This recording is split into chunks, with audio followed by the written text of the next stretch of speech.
Okay, it's Sunday, which means against my better judgment, it's time to go on Reddit and see what we can find in this hive of scum and villainy. So, first, are some DPS heroes easier to play with lower PC performance than others? Yes, the ones that don't have strict aim requirements, basically. So, you know, Junkrat, Mei probably, Farah probably. Soldier isn't that precise, given that he has a machine gun. Other DPS heroes. I mean, the obvious one is Junkrat, right? Farah. Those are like the two obvious ones, certainly. 1 week of aim drills in a controlled environment. Is that these aim drills are more for mastering mouse control. I was no longer over-tracking. Yeah, sure, whatever. Yeah, I don't care that much. Voice comms. I'm a girl who too long didn't read. I'm a girl who has really bad anxiety and wants to get over that, so I can play comp and join comms. Help me out. So, you don't have to do the voice chat because it doesn't really matter that much. Is that the issue? That we feel like we have to do it? Feels like confidently playing comp with comms is impossible.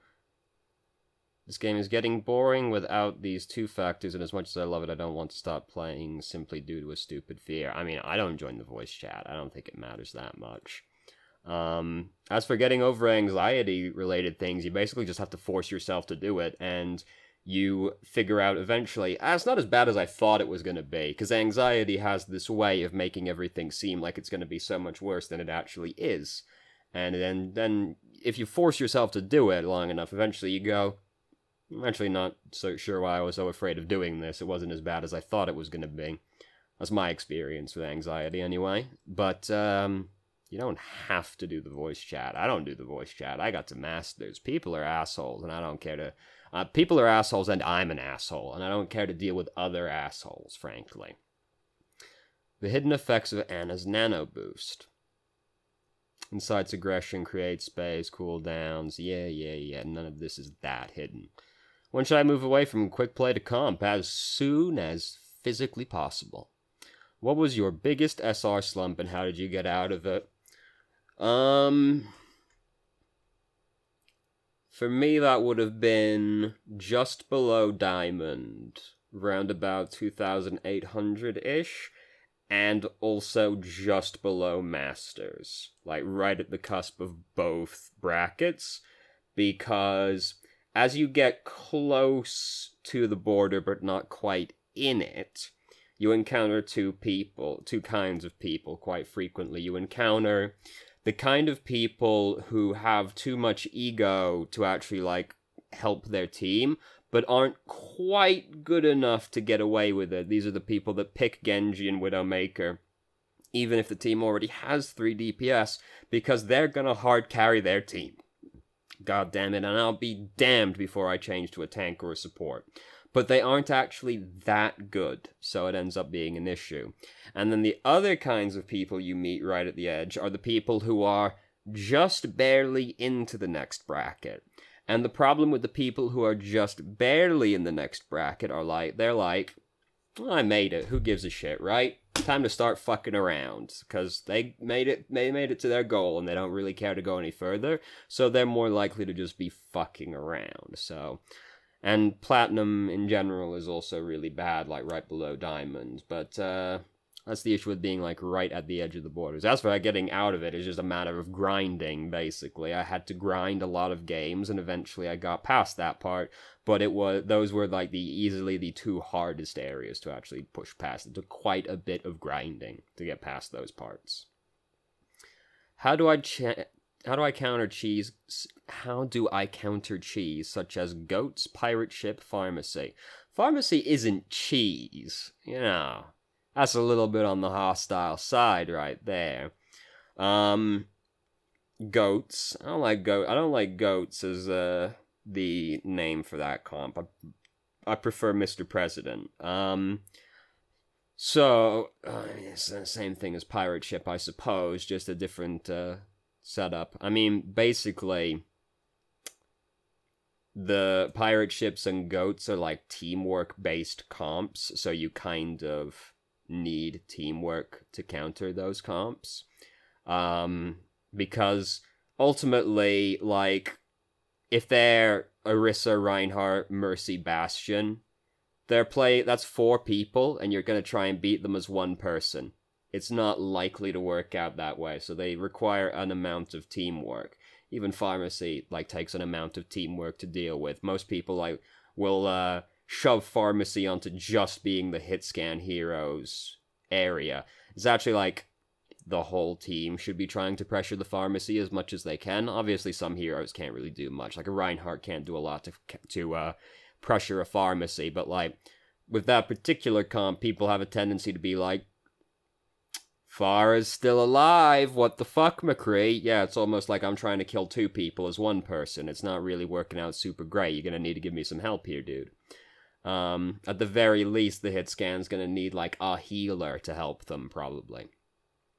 So, anyway, the pirate ship and goes, it's like, you pick a lot of people who are good at breaking barriers and try to get them to work together. So you get the Junkrat, you get the Pharah, you get the Orisa, and maybe even get another Bastion. If it's, if it's like pirate ship and you've got run a Bastion right back at them, the defending Bastion is more likely to win that fight because he's going to start getting the first shots in. What was I going to say? Yeah, so you get the people who are really good at breaking barriers all together. Junkrat, Soldier, Orisa, Hanzo, and then also these people can also, like, kill the Bastion afterwards as well. But the thing is with, like, pirate ship, like those comps are, like, based around the one hero, yeah. But the backbone of the comp is actually shields. So if you can break the shields, the rest of the comp starts falling apart. But unfortunately that usually requires teamwork. It's difficult for 1 person to break the barriers, especially if they've got Orisa and Reinhardt. It's basically impossible for 1 person to break those barriers, so you need more people to help you with that one. You can pick flankers and try to harass them, though that is honestly less successful in my experience than just picking people who are good at breaking barriers. Picking people who've got hard crowd control are also good because you can, like, yank the Bastion out of position when you're given the option. So, like, Roadhog, Ana, because Trank and Bio Grenade should both theoretically lead to a dead Bastion. And Sombra also because you can hack the Bastion to take him out of turret form, and then the Emp will also take him out of turret form, as well as break any barriers in the way, so she also works against those kinds of comps. But the short answer is basically teamwork. There's only so much you can do to beat teamwork as an individual person. As for Pharmacy, get more than 1 person to try and deal with the Pharmacy, because it's going to be difficult for just the 1 hit scan hero to kill them, unless they're an incredible Widowmaker, which they probably aren't. So get another hit scan hero, get Zenyatta, get D.Va, get more people who can help kill the Pharah, because it's difficult for 1 person to kill Pharah and Mercy. Unless it's a really good Widowmaker, because she's the only one that can actually one-shot them. So, basically the short answer, though, is teamwork. Things you absolutely should do after every team fight. Get staggers. Yeah, but you can, like, kind of over-escape. I'm reading escape as I'm talking. You can overextend on that one, so you do have to be careful. But yeah, if you can get the other people as well, that's great. Find a better position. Yep, that's the time to reset. Decide what ults the enemy team has and what your team will do about it. That's not going to happen in, like, Pugs. Don't worry about that one. Decide which ults your team will use. Again, this is not going to be the case in Pugs. 2 ults should generally be a win for your team. If you're the defending team, the attacking team typically has to commit more ultimates than that. Because the defending team usually only has to kill a couple of people to end the attacking team's push.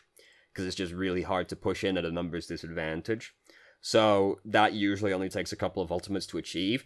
The attacking team actually has to kill the entire enemy team to actually capture the objective. That usually requires more than 2 ultimates. Not always. If you've got, like, Dragon Blade Nano Boost, yeah, fair enough, but 2 is not generally enough for the attacking team. It is for the defending team, though. Press tab and watch for swaps. Yep. As soon as the enemy team is resetting, I always push tab to hold tab as they're respawning to see if anybody switches, because they'll usually switch when they respawn, and you can see that happen. Hammond guide, fuck if I know. Extremely long queue times after update. I mean, there's not many people around right after an update because their servers were down a minute ago. People usually don't just sit around waiting for it to come back. What do you do when I'm away? Well, wait for you to come back. New player trying to understand the scoring of cap, then payload maps. The next game is... What happened? The first game I played, the enemy team attacked and got all 3 points. Then my team got all 3 points. Then the other team got another chance to attack and fail. I thought that meant we would get a chance to attack, but didn't, and the game ended in a draw. So that depends on how much time is left for both teams, because this is only the case for 2CP and hybrid maps. It doesn't work this way for payload maps. If one team finishes in overtime, but the other team finishes with more than a minute, the team that finished in overtime does not get the extension. And the reason for that is, when one team gets an extension, the other team also gets the extension. It's a symmetrical effect. If one team gets an extension, the other team also gets the extension. The problem is, if one team has more than a minute, they don't get the extension. And if one team finishes in overtime, they also don't get the extension. So one team doesn't get to go again. If both teams finish in overtime, it'll give the extension. If one team finishes with less than a minute left, but more than 0 seconds left, they will get the extension. And that means the other team will also get the extension, even if they finish in overtime, because it will always give the other team an extension if it gives one team the extension. So if one team finishes with more than a minute left and the other team finishes in overtime, no extension is given to the team in overtime, because the other team didn't get an extension either. So basically, try to always finish with at least 0.1 seconds left on the timer, because as long as you didn't finish in overtime, you will always get the extension. But if you finish in overtime, there is a situation in which you cannot get the extension, which is if the other team finishes more than a minute. But this is only on 2CP and hybrid maps, because they have the hard checkpoint on them. If it's a payload map, it just always gives both teams the extension, because it would be a little bit unfair to be like, alright, so now this team, they have to hold it literally, it can't move a fucking centimeter, or they will lose the game. So they didn't do that one. But hybrid and payload maps, try to always finish with at least 0.1 seconds left, because then you'll always get the extension. You might not if you finish in overtime. Having a bad game doesn't mean someone's throwing. Don't tilt your team over it. This, don't be an asshole seems like it should be generally understood advice, but, people like me exist, so I guess not. How much should I try to play on a daily basis if I really want to improve? As much as you physically can. And that's about all there is to it. The more time you play, the more time you have to practice, and the more time you will spend improving, Now, there is a certain point where you can go too far, and then you start getting burned out, and you're not really learning anything at that point, but that's a separate issue. Baseline, you want to play as much as you possibly can without just, burning yourself out. That's the wrong eyes to this one I should be hovering over. Share your tips on how to stay positive in a negative team environment. I don't interact with the team as much as physically possible. Easy. How to maximize your clip, pause, and observe method. Pardon me.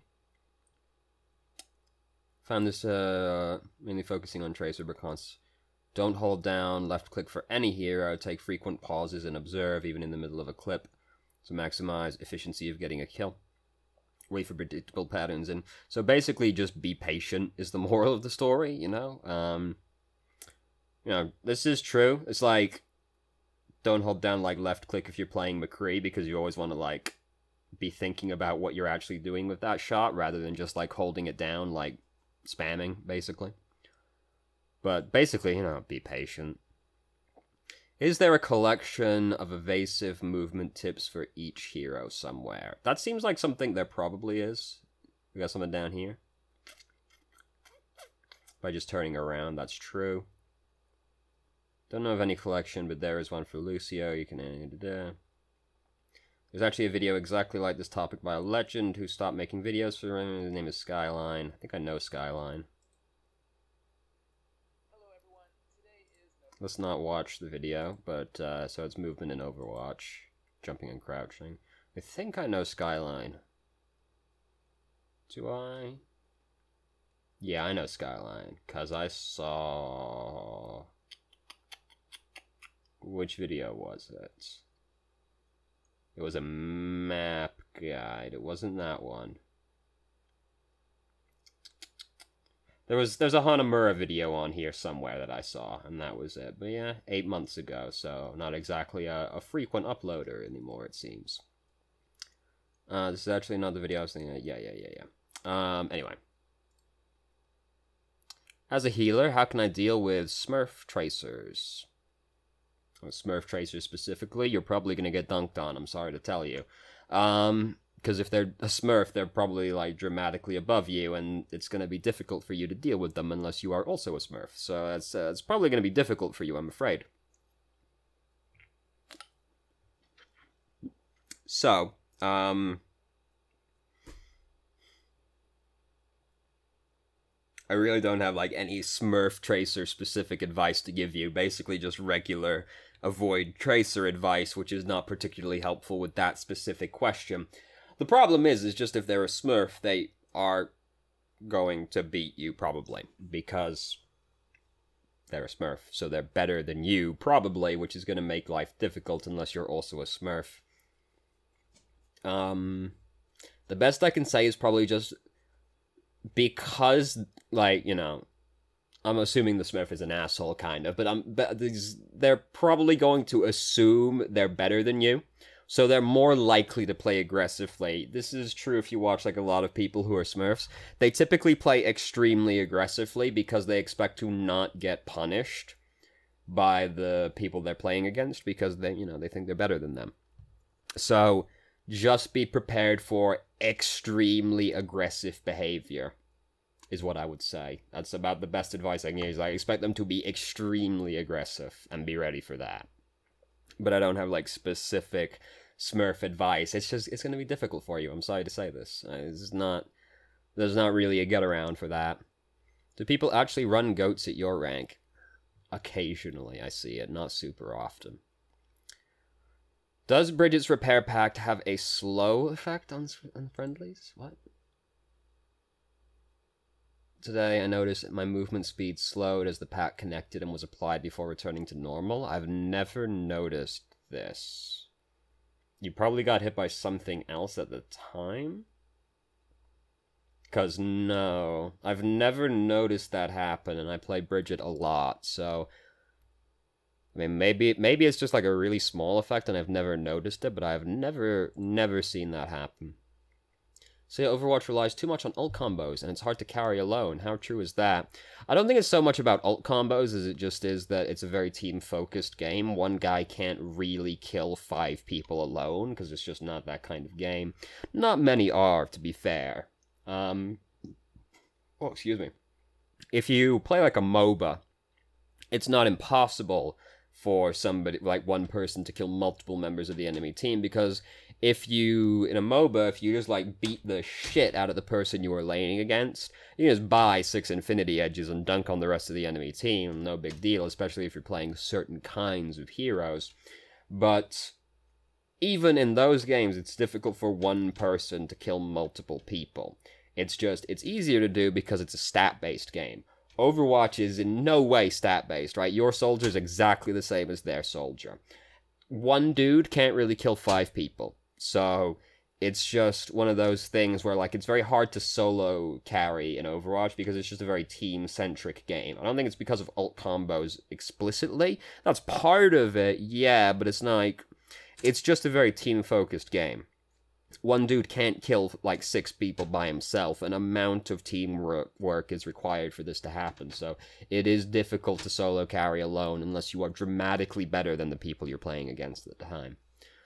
Does getting gold medals mean that you're doing good? Many times either a as a tank, Zenyatta, or DPS, I get gold damage and good limbs. Does that mean that I'm doing good, or are there other factors? It varies greatly from game to game, because in a game where things are going very badly, it's basically just going to be like if one hero's got like a lot of AoE, they're probably going to be the one getting gold limbs just because they are going to have touched the few kills that did happen. I mean, someone like Moira's fucking always got gold eliminations by the end of the game. Like, she just has so many AoE effects that it's really easy to get gold limbs as Moira. Same deal with Zarya. She has like a lot of AoE, so it's not exactly hard for her to get gold limbs just because she's hit everybody. Zarya also, like, people always focus on, like, the Zarya and Zenyatta. I don't understand this. People get so upset when Zarya and Zenyatta have got gold limbs or, like, silver gold damage.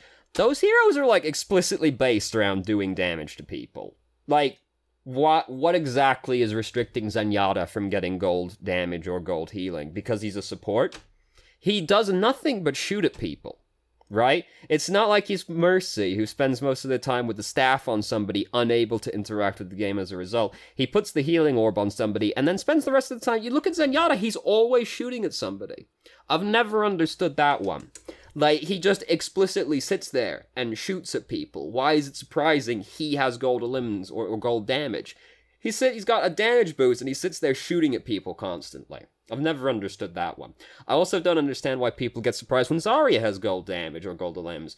She's walking around like a fucking nuclear power plant half the game. Why is it surprising she has gold eliminations or gold damage? Like, all the AoE she has. Why is that one surprising? And if she's high charge the whole time, yeah, she's gonna have gold damage. Of course she is. You ever been getting hit by a Zarya that's at full charge? She fucking murders you, dude. I've never understood that one. People are stupid. They're like, oh, why does a tank have fucking eliminations or damage? Why does a support have eliminations or damage? They're based around doing damages, you fucking idiots! Oh my god, anyway, I hate people. Anyway, that varies greatly from game to game. What a good gold medal is or a bad gold medal is depends on the game, because there are some games where, like, gold limbs can be 3, and there are some games where gold limbs can be like 59, you know. It varies a lot from game to game. But if you are consistently getting gold medals, like, across multiple games, that probably means you're playing consistently well. Unless you're playing someone like Moira, in which case don't hold too much sway on that gold eliminations medal, because it's just really easy to get it. I hate having to fill the empty roles, although I almost always do. Do people still all insta-lock DPS in higher ranks? Oh yeah. Oh yeah. Absolutely. Sorry to tell you, that doesn't get better because, you know, human beings on a fundamental level never change at a different rank, so it kind of doesn't change. Any other university teams looking to scrim? DPS carry is a myth. Want to get out of the X ranks? Play a DPS and carry, lol, is what I always hear. That is poor advice. Yes, DPS is a high-impact role. If you are already at a skill above your rank, DPS is the best carry. This is true. But this also applies to those streamers boosting his ult. Vast majority of us belong in our ranks, yes. Playing a plat DPS in plat, insta-lock in plat, makes no difference whatsoever. It only hurts the team when they need something other than DPS. It makes the player stubborn and rank slower. Supports and tanks are as good, if not better, for ranking up. Disagree. Tanks, maybe. Support, I do not think. Support, I think, is harder to rank up on, just broadly speaking. Tanks is probably just as good, or... If you're really good at tank, that's probably better than DPS, usually. Support, I do think, is actively harder than the other two roles, though. Let's face it, DPS is hard to improve past plat. It is generally easier to improve as... Sure, it will be harder to hard carry, but it is also easier to... I don't... See, the thing is is that you're saying that a support, like... You're kind of saying support is fundamentally easier to play by saying that, which I don't really agree with, because... I'm not sure how to articulate this exactly.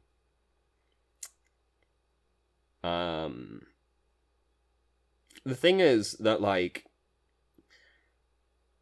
support isn't necessarily easier to improve on because the things that you're doing wrong as a support aren't really that evident necessarily. If you're playing a DPS and you're at least just decent, you can still clearly identify what the issue is when you're playing as that hero, because you can say, like, you can look back at a team fight and go, well, if I just aimed better here, or if you're playing someone like Genji, you go, well, I missed the reset on my dash, right? You can clearly identify key moments in the game that led to the mistake. It's not always that obvious where the mistake was as a support, especially if you're playing a support like Mercy, because the mistakes you can make as a Mercy can often be quite subtle, and it usually is very difficult for Mercy players to actually identify the issues they've made.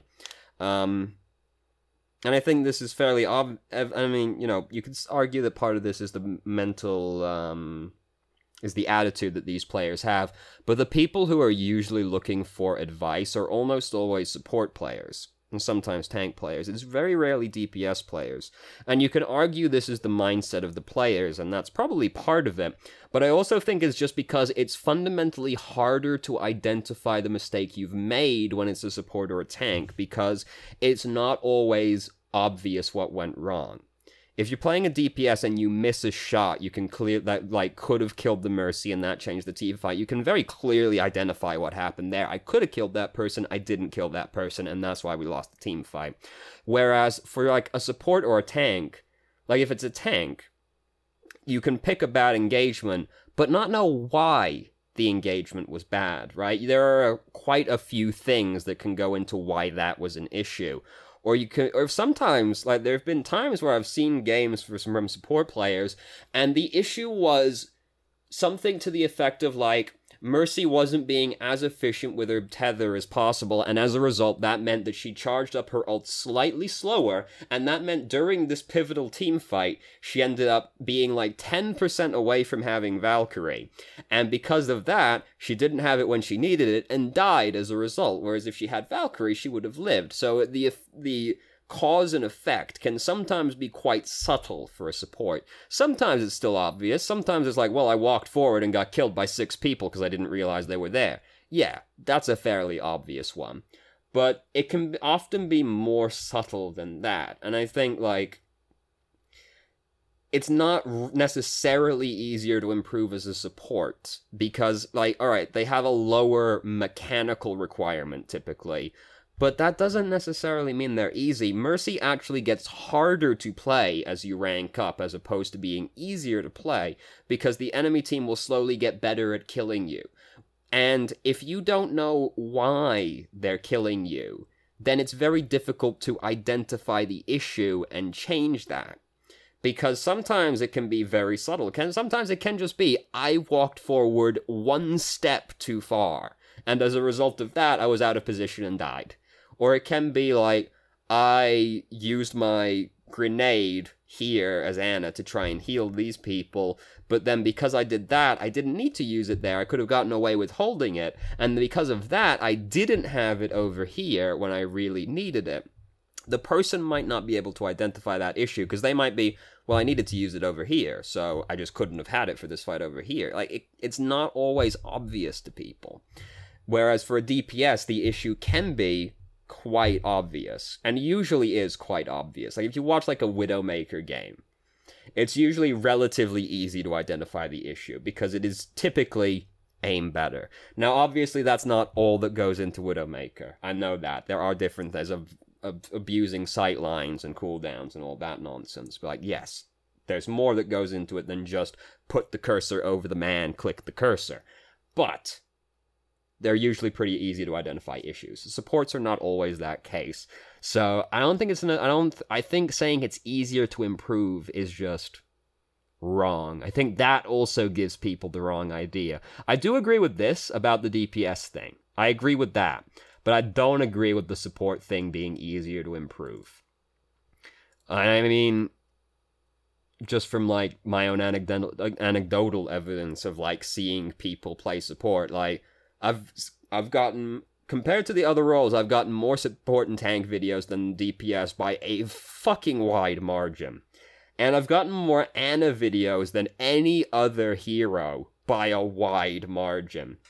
I've enjoyed how cyclical Ana is, actually, because there was the point before they nerfed Ana where it was difficult to space the Ana videos out so they weren't always just like Ana 4 days in a row. And now that Ana is popular again, it's suddenly become difficult to find games that aren't Ana-based anymore. Like, I enjoy how cyclical it is with Ana. Like, people... She's hard to play, I get it. So, it's not exactly surprising, but, like...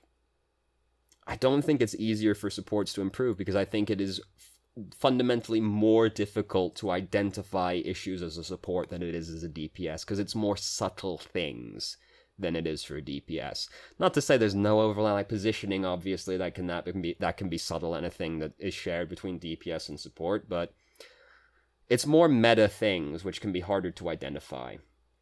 Basically, is the gist of that one. Now I've repeated myself a good 9 or 7 times, you know, maybe we should actually move on to something here. How many picks, at the very least, should a DPS hero get before dying? Well, ideally, they don't die, to answer the question bluntly. Ideally, they get the picks without dying. Because ideally, you get the picks and then continue pressuring the team after that. Bare minimum, though, they've got to go 2 for 1. Like, at the absolute least, they have to go 2 for 1 for it to be worth it. Because if you just go 1 for 1, like, the other person better have been really fucking important for him to have died for it, but it has to be 2. Bare minimum, they have to go 2 for 1, but, like, really, they shouldn't die after getting the picks. I would say the goal is, like, don't be like, got 2, job done. Be like, alright, now let's get some more. Just don't die. Don't die is just generally good advice, okay? I know that Reaper, McCree, Soldier, Pharah, etc. has ult for the upcoming team fight. What do I do about it? Depends on the enemy hero. Because they all want to do something different with their ultimate. Reaper's going to try and flank you. Pharah is also probably going to try and flank you or combo with somebody else. So if it's like Pharah, stage 1 is identify if she has anybody to combo with, which is basically going to be Zarya. If no, then look for the Pharah trying to flank you, because that's what she's probably going to try and do, is like get behind you and then ult right next to your team and kill you. Reaper's going to do the same thing, probably from up high. Reapers love to drop on you. So, like, for those two, watch for flanks. You kind of have to watch for flanks with Soldier and McCree, but they're usually pretty telegraphed because of how those heroes are, which is they're meant to be, like, with their team doing consistent damage at the enemy team's, like, you're meant to always basically be able to see those heroes, because they're just meant to be sat at their team, behind their front line, just like shooting and doing consistent damage. So if there's ever a point in time where you don't see Soldier and McCree, and they're not dead, you should immediately be suspicious of that. Because you're basically always meant to be able to see those heroes. They're not flanking heroes. So if they aren't dead, and you can't see them, be suspicious, just generally speaking. For Soldier and McCree, if they have their ultimates, basically what you do to prepare for that one is positional based, because the way they're going to kill you with their ultimates is that you're out of position and you can't get back to cover quickly. Like, if you have to run across a wide space against a Soldier and McCree ulting, you die. That's how it is. So you want to always be positioned near something that you can use as cover. And, like, don't trust barriers, right? The wall is much more trustworthy than Reinhardt is. The wall can be trusted to stay there, diligently doing its job. Reinhardt cannot be trusted to do that. There's no guarantee he won't see the Soldier ult and then go, I can pin him. There's no guarantee there. So just try and, like, those are positioning based. Always be near something you can use as cover. And if you can't see them, immediately be suspicious of that fact if they aren't dead. Reaper and Pharah is like, prepare for flanks. And if it's Pharah, look to see it. Well, if it's Reaper, prepare for flanks. For Pharah, look, see if they have a Zarya, in which case try to spread out. Because if they have a Zarya, and it's going to... This is true if it's going to be a Zarya combo in general. Spread out as much as possible. Because if 6 people are all sat right next to each other, you're all in the Graviton now. That's your fate, right? But if you're spread out, it's much more difficult for Zarya to get more than, like, 2 people in the Graviton. Which is still not great for the 2 people in the Graviton, but that's better than 6 people being in the Graviton. So try and spread out a little bit more. And just watch for flanks, basically. It depends on what the enemy is going to try and do with their ultimate. Are there any other, like, really obvious ones? Junkrat, spread out, same thing. You don't want him to kill more than 1 person with a tire if you can avoid it. Any other, like, really obvious ones? I'm trying to think of, like, team fight ultimates specifically on this one. Reinhardt's the same thing. Try and spread out and use cover.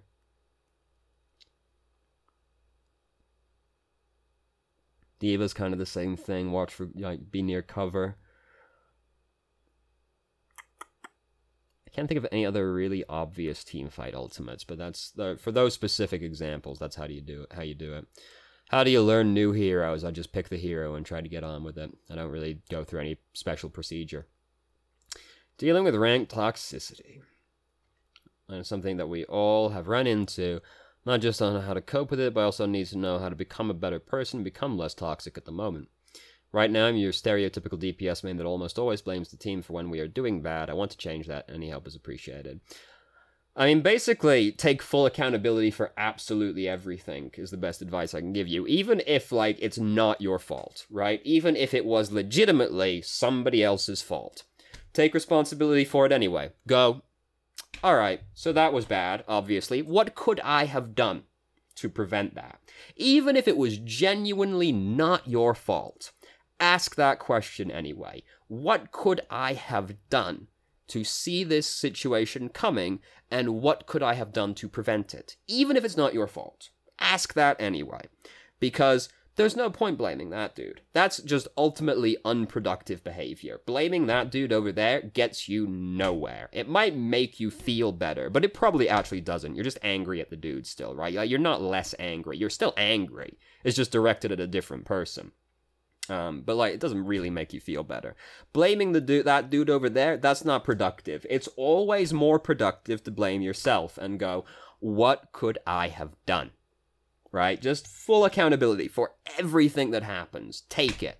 What could I have done to stop that? Even if it genuinely wasn't your fault, just still think, what could I have done? And sometimes there's nothing you could have actually done. Sometimes it's entirely out of your control. But just still take that attitude. What could I have done to prevent that situation? And that's a more productive mindset, because then you'll be prepared for a wider range of situations, because if you always think, what could I have done, and you're able to identify something you could have done, next time you're in a similar situation, you'll know what to do in that situation. So just always take full accountability, even if it is genuinely not your fault. Still take just full accountability. And that's hard to do. It fights against, like, our base instinct as people of, like, I'm not wrong. But, like, be like, I'm wrong. What could I have done? What could I have done? And just try and be that way is the best I can say, really. How to play around a Moira as Winston. So basically, Bubble Dance is very good still, just generally. If you can, like, try not to fight the Moira in a confined location, because if you fight the Moira in a very small room, she can just bounce the healing orb around the room in there, and you'll never kill the Moira at that point. She'll just sit next to the healing orb. You won't outdamage the healing orb. Just baseline, but then she'll also be draining you as well. So you'll never kill her through that. And she'll just be able to wait until her fade is up and then leave. And then you've wasted your time, basically. So try not to fight her in a confined location. If you know she just used her orb, then it can work out. But, like, the Moira, if she has her orb and you try to fight her in a confined location, it's not going to work for you. She'll just sit next to the healing orb, and you won't be able to kill her through it. As someone who plays Moira, the thing I find most annoying when I'm playing against a Winston is honestly when the Winston tries to kill somebody else. Because they changed it so that Moira's healing Moira's left click doesn't heal through barriers. So if you jump on somebody else and put the barrier up, that means the Moira has to come into the barrier to try and heal them if they don't run away. And they, like, people are stupid, right? So the Moira has to actually, like, come through the barrier to heal them, or they have to come through the barrier to get healed. So, honestly, the thing I find most annoying as Moira is when the Winston jumps on somebody else, and I can't conveniently get to them. They put the bubble over them, and then I can't actually heal them without coming really close to the Winston, usually. That's the thing I usually find most annoying, is when they honestly don't focus me. Because, as Moira, if the Winston focuses me, he probably won't kill me. Like, at the very least, I'll probably just fade away from him as soon as he jumps on me, and then he can't follow me, so it's no issue. Like, that's the most annoying thing is for me, when, like, he just jumps on somebody else, and then I have to, like, come really far to try and save the dude. How to counter good experienced Doomfist with Mei. I really don't know enough about Mei to answer that question, honestly. Like, that's just slightly too specific that I'm not really sure of, like, a good answer. Maximum best amount of grind time, as much as physically possible. Server issues with levers. That's just variance, my man. How do I decide which support to play at a given time? I'm in low gold. I usually fill, which most of the time ends up meaning, yep. I like playing support, especially Ana. I'm comfortable with any support here. The trouble I have is knowing when to play each one. This issue I have the bulk of my time on Moira because I am often solo healing and can output, yep. However, I don't know if this is a good choice and when I should be playing a different healer. Any tips on how to choose between support? So, I play support, and I just try and pick Bridget as much as possible, and if I can't pick Bridget, I pick Moira. And that's it. I don't really, like, there are very few situations in which I play a different support than those two, because it's usually not enough of an issue to require adjustment. And usually just playing the hero you're most comfortable on tends to be the best thing you can do.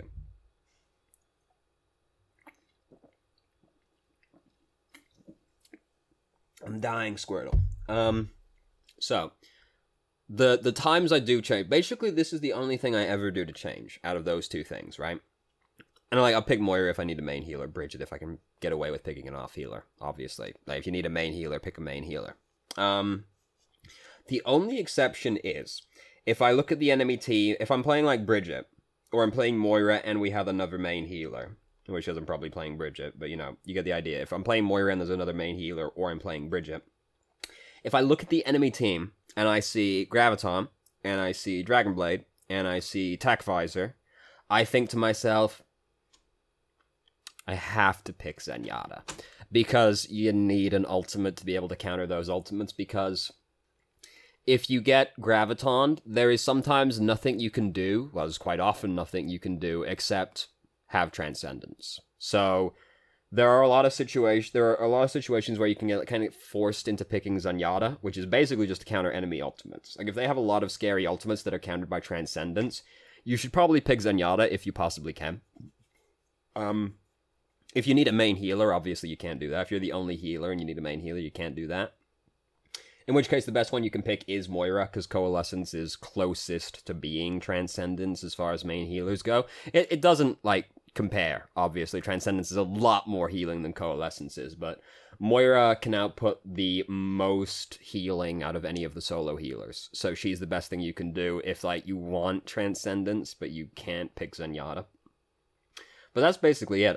I just pick Moira and Bridget as much as is physically possible, and that's pretty much fine.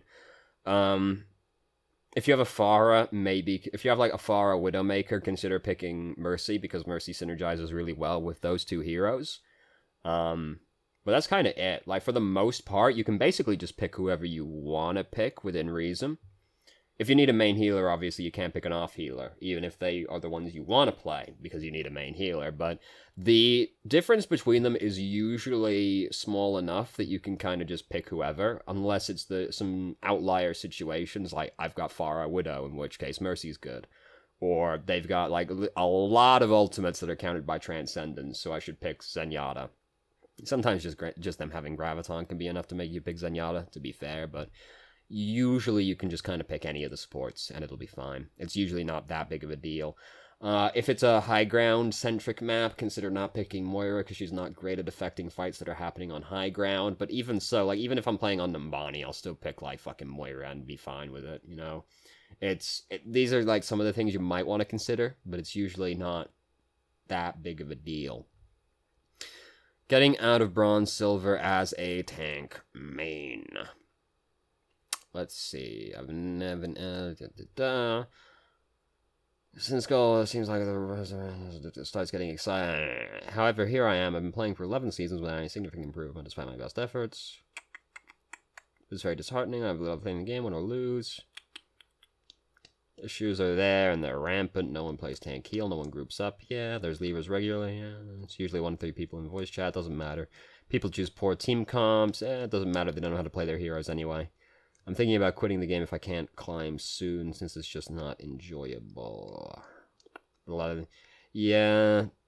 there's only so much, like, a lot of information just kind of gets repeated ad infinitum. I mean, even, like, here, if you go back and watch, like, these videos from, like, if you go back and watch, like, the last, like, 3 weeks worth of videos for this, like, there'll be a lot of the same stuff coming up again repeatedly.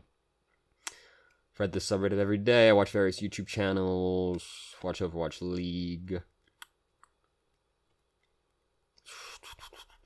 Get placed around. Is it possible to climb with tank heal play? Yeah. Am I missing something obvious? Is there a particular set of heroes I should focus on?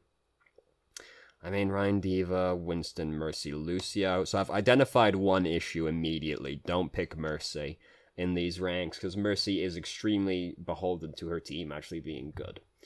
All supports are, like, somewhat dependent on their team being good, obviously. Like, you know, it's just kind of how that role is. But Mercy is the most dependent on her teammates being good. This is something I've repeated forever. If you're in Bronze and Silver, try not to play Mercy if you can avoid it, because you need your teammates to be at least somewhat competent, and there's just no guarantee of that in those ranks. There's never that much of a guarantee, to be fair, but those ranks in particular.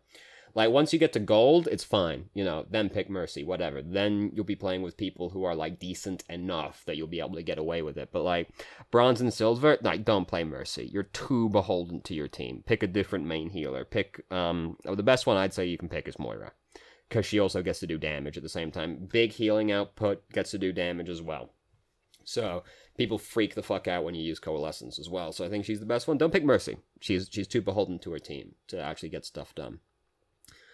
Try to play Reinhardt less. You can still play Reinhardt, but your team comp will typically not benefit from the shield that much, and that's kind of a big deal for Reinhardt, you know, the shield. It's sort of his central gimmick, so if you're, like...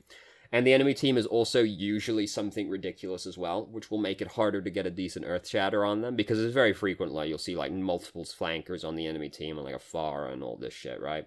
They also won't group up together, they'll be all spread out everywhere, so it's harder to get Earth Shatter on them. So try to avoid picking Mercy and Reinhardt.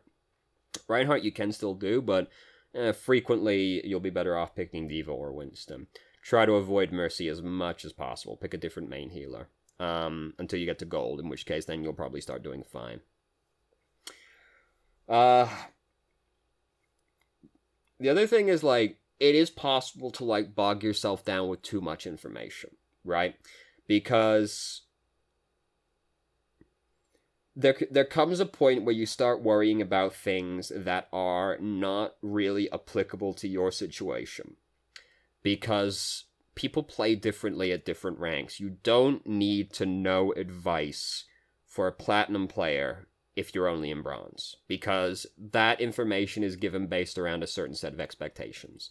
It's expected that their team will play in a certain way and the enemy team will play in a certain way. That doesn't happen in bronze. That doesn't happen in silver. People do weird fucking shit. So, a lot of advice that you would be given in higher SRs is just not applicable to the lower SR situation.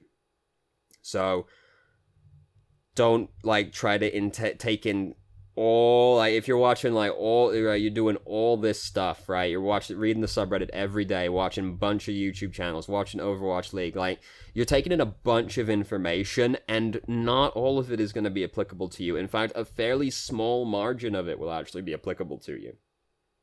On the most baseline level, all you really need to be able to do in bronze and silver is not die and use your ult well. Because if you die, that sets off a chain of staggering usually. Like, as soon as one person dies, the staggering begins. Try not to be the start of the chain. So don't die, like, use your ultimate well. Like, you literally need to know the most baseline stuff at this rank, because neither team knows how to play the game yet. So you don't need to know all the high level stuff yet, because it's not applicable down there. It's very baseline. You need to know how to play around the enemy heroes, like, respond to what they're doing. You need to know how to not die. You need to know how to engage if you're playing a tank, which is going to be easy if they're all spread out and doing weird shit. You need to know how to use your ult decently, and you need, like, just a very low level of mechanical proficiency. Like, you need to know very baseline things. it's very easy in the lower SRs to bog yourself down with too much information when it doesn't apply to you. Like, there's just stuff you don't need to worry about. Like, there's some advice I would give to a player who is in Diamond that I would never even dream of giving to a player who is in Bronze and Silver. Like, an obvious example, like, here's a really obvious example of stuff you don't need to worry about. Low level, and you'll just end up bogging yourself down thinking about it when you don't need to. And this is a Soldier example, right? With Soldier, his reload animation works in this way, where he ejects the previous clip, slams the next one down, and then the gun does this cock animation. The thing is, he's actually finished reloading as soon as he slapped it in. It doesn't need to do the cock animation. So you can cancel his reload animation with any of his abilities, right? So ideally, you get, like, accustomed to this, you slap it in, reload, and then you fire your missile, or you use Biotic Field, or you use Sprint. And this increases your overall efficiency by a pretty small margin, but, like, it becomes important after a point. That's advice I would give to somebody who is in Platinum, right? Try and cancel your animation when you reload.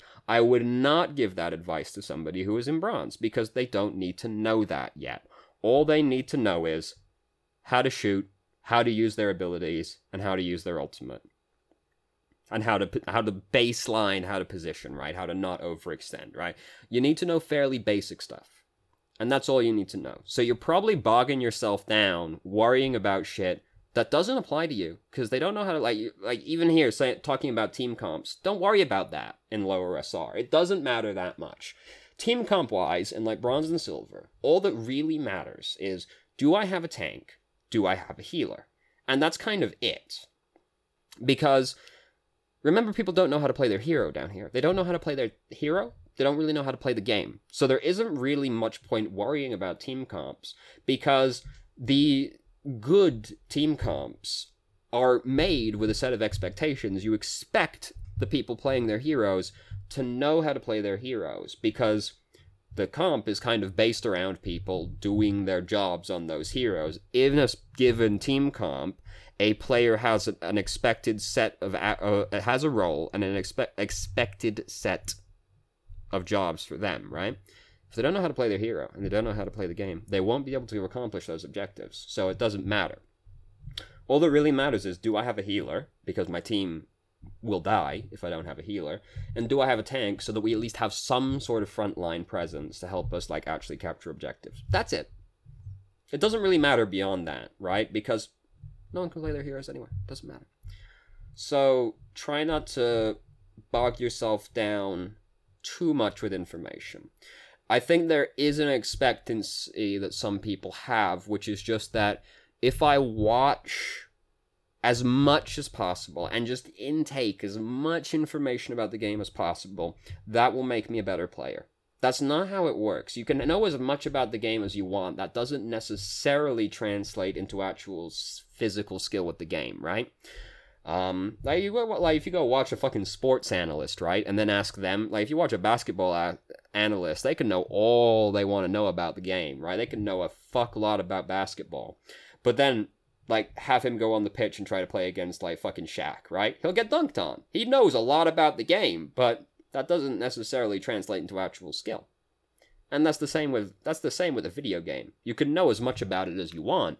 That doesn't necessarily translate into the game, because it's a different, you're applying the knowledge in a different situation.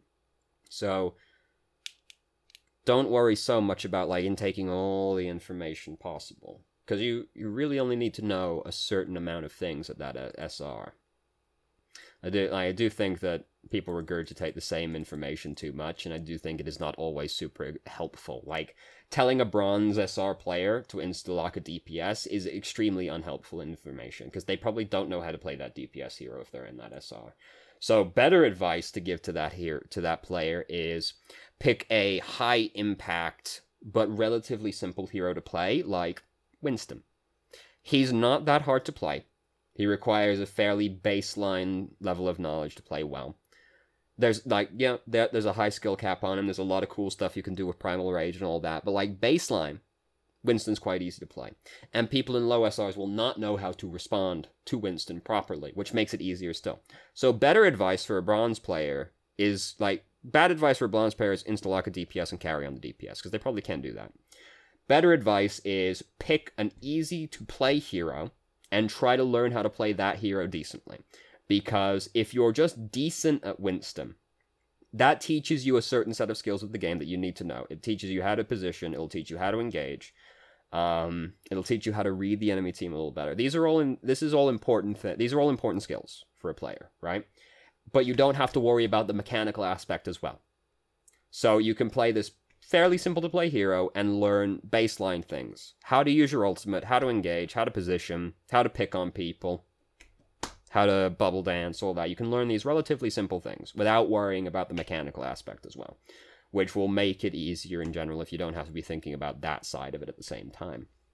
And then, as they get decent at Winston, they will climb fairly easily, because the enemy team won't know what to do, blah, blah, blah, blah, blah, blah, everything I've repeated about 9 times already.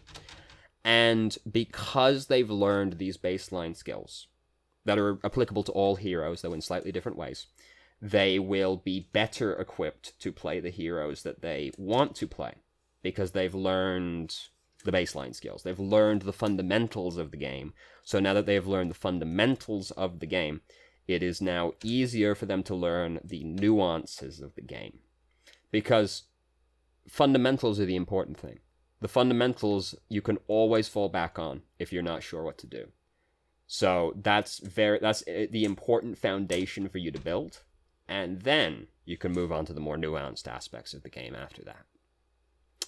So anyway, that was a long and rambling one. I think I literally spent like 20 minutes on that one. Let's see. I'm a gold player with gold skills. That's why I'm in gold.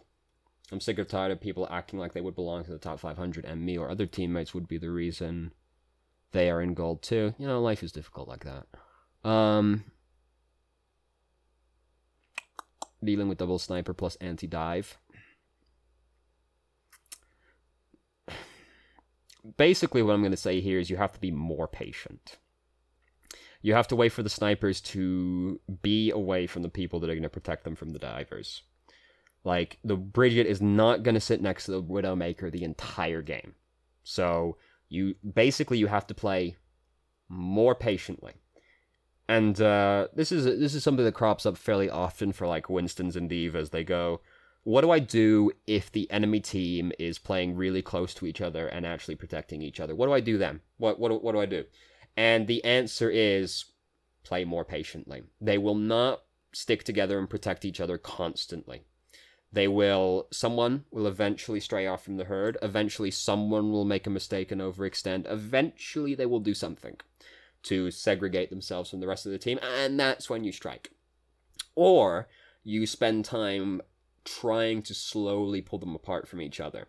Because if you're playing Winston or Diva and you're like behind the enemy team, like coming up every now and then like, hey, I'm back here, and you're like tasing the backline and then disengaging immediately, like that's pulling people back towards the back, and then assuming you've still got people at the front, you're pulling the team in 2 opposite directions, right? And this is like the concept. I'm going to explain the concept of flanking to you now, right? Basically, right?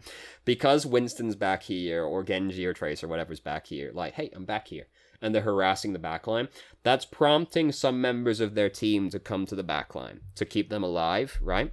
And it's forcing the backline to play more conservatively because they're being threatened over there, but there's also scary people over there. So you're pulling the people from the front to the back, but the people who are at the front are still having to deal with your front line as well. So the team is getting pulled in 2 directions.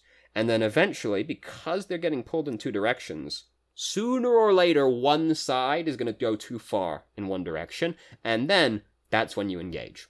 You notice the little opening in there to dive on somebody, and you crush in on that person and kill them. Or those people. Sometimes it's still like a group of people, but it's a group of like 3 people, and then you dive on them as 6 people, and you kill them still.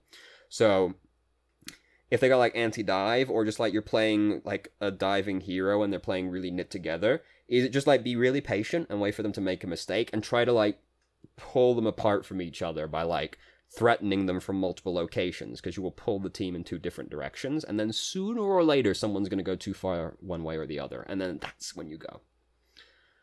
I find players too unpredictable to aim at. I'm guessing this is going to be like a lower SR thing, because that's usually where people move unpredictably. You want to see the aim as like, Winston, I can't aim for my targets. Mechanical as I do well in practice against bots in modes like Junkenstein's Revenge. Real talk, I played since Season 1. After the first Junkenstein's Revenge, my aim got dramatically better after I fucking, like, did the hard mode on that for, like, a day straight. Like, actually made a surprising amount of difference. I shot every Junkrat tire for the rest of time. It was a good day. Then they buffed the tire, you know. Now I don't. The issue is I have no idea which way the opponent is going to move next, and my reactions are way too slow. So, I'm in point blank range. I can't find where they're going. Is there a trick at telling which way they will move next? Keep trying to look for patterns, but I'm not very smart, so I can't see any. Alright, so my reactions are not that good. And and I'm not smart also. So, I can sympathize with you. Now, here's the thing, though, right? And this is what playing a fighting game has taught me, right? Because I've played a fucking lot of Dragon Ball FighterZ. And after many, many tiring hours of getting my ass beat, here's what I learned. You actually don't need very good reflexes.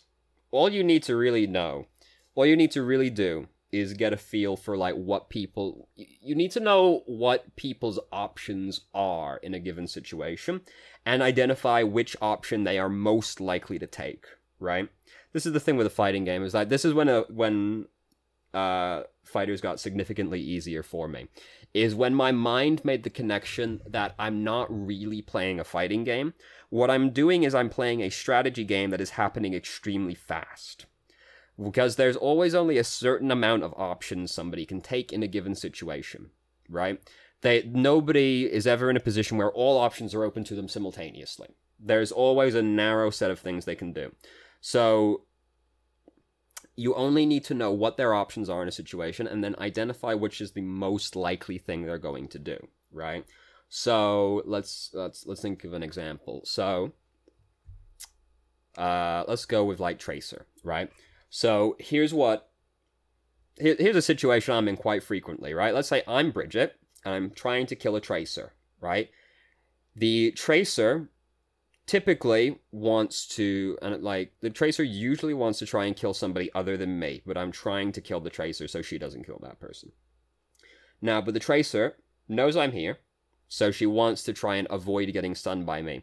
What the Tracer is probably going to do is blink forward, and then blink back to try and get my stun out. And then after that, she will go more aggressively, right? Or the Tracer might blink towards me and then try and blink past me. But here's the one consistent thing with, like, most Tracer players, right? Is they very rarely go blink, blink. There is usually a pause between those two things. So, especially since, like, Tracer usually wants to, like, empty a clip and then be blinking while she's reloading just to be slightly more efficient with what she's doing with her time, right? So, you don't have to react to the Tracer, right? All you need to know is what the Tracer is likely to do, and identify what the Tracer is most likely to do in that situation. So, what I find they usually do is they'll blink forward, blink back. So, I watch them blink forward, and I'll just wait half a second to see what they do. Because they're either going to blink back again to try and bait me out, or they'll try and blink through me to try and dodge the stun, or like blink to the side or something like that. But they don't usually do that one. So you just wait, you see what they do. Do they immediately blink back? If they don't immediately blink back, they're going to either start shooting now, or they're going to try and blink through you. If you see her start shooting, then you do it. And because you're ready for it, it's not that hard to react to, because you are already anticipating what they're likely to do, right? If I go back to the fighting game, it's like teching a throw, right? If they try to throw you, you can counter that by throwing back, right? So if it's hard to react to a throw in a fighting game because they're usually only a couple of frames notice, but if you're thinking to yourself, they might throw, they might throw, they might throw, they might throw, you're ready for it, and then it's easier to react to. Or here's another easy example, Reinhardt. Reinhardt, you're trying to get the Earth Shatter past the enemy Reinhardt, so you think to yourself, what's the Reinhardt likely to do in this situation? And then that's easier to deal with. Like, you see him fire strike. If he's just fire striking constantly, you can just wait for it. And you think to yourself, if I see that dude start fire striking, I'm just going to ult. And then you just do it, right? As soon as you see him start fire striking, because you're expecting it, you're ready for it.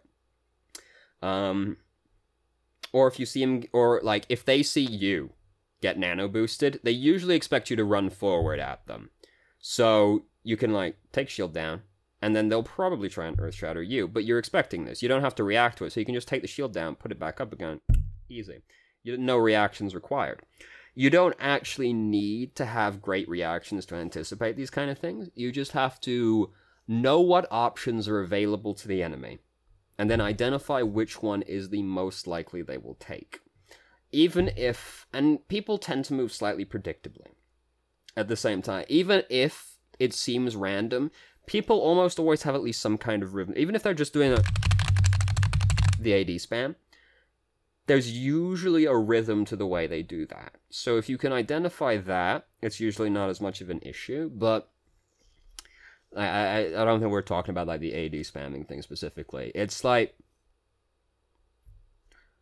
what way are they going to most likely to move to play around me? And then how can I, like, which option are they most likely to take?